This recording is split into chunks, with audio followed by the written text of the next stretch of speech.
जूना अखाड़ा के महंत हरि सिद्धिगिरी महाराज जी मौजूद हैं और जानते हैं आखिर इस बार सावन का महत्व क्या है। क्योंकि इस बार सावन 2 महीने का पड़ रहा है तो उसकी विशेषताएं भी जाननी चाहिए।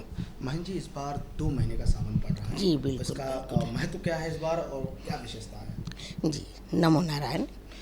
पहली चीज़ ये है कि सावन मास हमारे चातुर्मास का प्रथम महीना है और चातुर्मास जो है सावन, भाद्रपद और आश्विन और कार्तिक मास को मिलाकर होता है। सावन का महीना चातुर्मास का पहला महीना है, इसलिए भी और इस महीने में शिव जी की पूजा का विशेष महत्व होता है। ये शिव की पूजा के लिए ही और अन्य तरीके से भी बड़ा महत्वपूर्ण है। सावन मास को हम लोग श्रावण भी कहते हैं क्योंकि पूर्णिमा तिथि से श्रावण नक्षत्र में ये प्रारंभ होता है और प्रारंभ होने के साथ इसीलिए इसको श्रावण का महीना भी कहा जाता है। विशेष तौर से सावन के महीने में इस बार 2 महीने का सावन हो रहा है, जिसमें सावन रहेगा 4 जुलाई से 16 जुलाई तक रहेगा, फिर 16 जुलाई से 18 अगस्त तक अधिक मास पड़ेगा और उसके बाद भी सावन 31 अगस्त तक रहेगा। 31 अगस्त को हमारा रक्षाबंधन का त्यौहार मनाया जाएगा।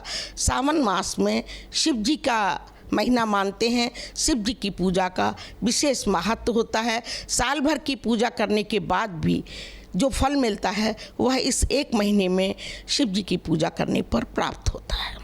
सावन का महीना है, हर बार दो महीने का पड़ रहा है, 8 सोमवार है। इसका कोई वैज्ञानिक कोई भी इसके निकल के वैज्ञानिक तथ्य जरा जी मैं बताती हूँ कि सावन का महीना वैसे तो 1 महीने का ही हर बार होता है, लेकिन इस बार अधिक मास है जिसको कि हम मलमास भी कह सकते हैं।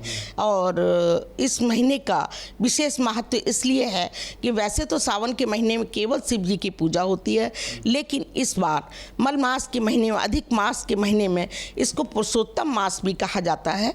तो पुरुषोत्तम मास में विष्णु की पूजा की जाएगी। विष्णु भगवान की पूजा का विशेष महत्व होगा।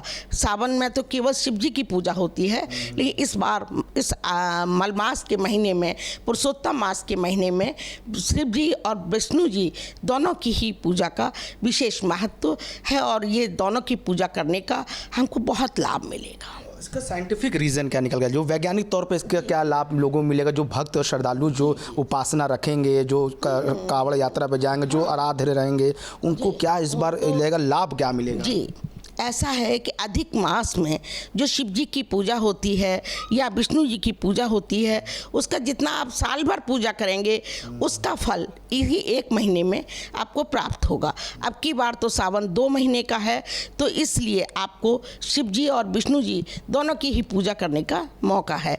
अधिक मास हमारे यहाँ, हमारे पंचांग के अनुसार चंद्र मास और सूर्य मास दोनों के अंतर से, चूँकि 1 साल के अंदर सूर्य मास जो हमारा है वो 365 दिन का होता है और चंद्र मास हमारा 354 दिन का होता है।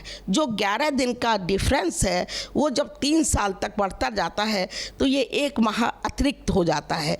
इसी को अधिक मास कहा जाता है और इस अधिक मास की बहुत ही महत्वपूर्ण तथ्य ये है कि इस महीने में पूजा पाठ का विशेष फल प्राप्त होता है, चाहे वो शिव जी की पूजा हो या विष्णु जी की पूजा हो। मान जी, आपने विष्णु जी और शिव जी की पूजा की बात कही, पर ऐसे कौन से श्लोक हैं जो भक्त अगर गुनगुनाएं या जाप करें तो ज़्यादा प्रभावी ढंग से उनको लाभ मिल सकता है और जो भी उनके ऊपर आ रही दिक्कत और समस्या आ जाए वो भी निदान हो जाए?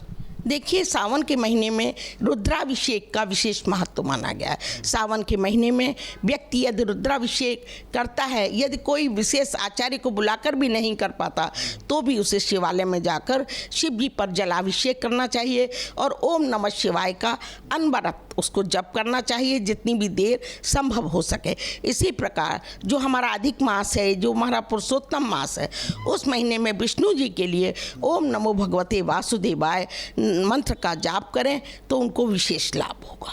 तो ये शायद महंत जूना अखाड़ा के सिद्धिगिरी जी महाराज, जहाँ पे साफ तौर पे कहा है कि 2 माह का है, जिस पे कि एक महादेव जी का और विष्णु जी का रखा गया है, जहाँ पे मंत्र जाप के जरिए जो भी एक साल भर जो पूजा पाठ की जाती है वो 1 महीने में पूजा पाठ के बाद उनकी समस्या दूर हो जाएंगे।